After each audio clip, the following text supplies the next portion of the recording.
అధ్యక్ష బరిలో మరోమారు నిలిచిన డొనాల్డ్ ట్రంప్ కు నిరాశ తప్పదట. భారతీయ మూలాలున్న కమలా హారిస్ ఈసారి అధ్యక్ష పీఠాన్ని అధిష్టిస్తారట. అమెరికా నోస్ట్రాడామస్ గా పేరు సంపాదించుకున్న ఎన్నికల విశ్లేషకుడు ఆలన్ లిచ్మన్ ఈ జోషం చెప్పారు. వైట్ హౌస్ రేసులో ఉన్న ప్రస్తుత ఉపాధ్యక్షురాలు డెమోక్రటిక్ నామినీ కమలా హారిస్ విజయం సాధిస్తారని లిచ్మన్ అంచనా వేశారు. కమలా హారిస్ అమెరికా తదుపరి ప్రెసిడెంట్ అని ఓ వీడియోను విడుదల చేశారు. సరిగ్గా మరో 2 నెలల్లో అంటే నవంబర్ 5న అమెరికా అధ్యక్ష ఎన్నికలు జరగనున్నాయి. కమలా హారిస్ డొనాల్డ్ ట్రంప్ మధ్య పోటీ నువ్వా నేనా అన్నట్టుగా సాగుతోంది. అమెరికన్ యూనివర్సిటీలో హిస్టరీ ప్రొఫెసర్ గా పనిచేస్తున్న లిచ్మన్ 4 దశాబ్దాలుగా చెబుతున్న జోస్యాలు నిజమవుతున్నాయి.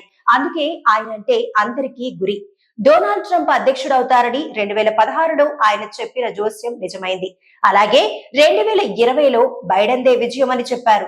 ఇప్పుడు కమలా హారిస్ దే విజయం అని అంచనా వేశారు.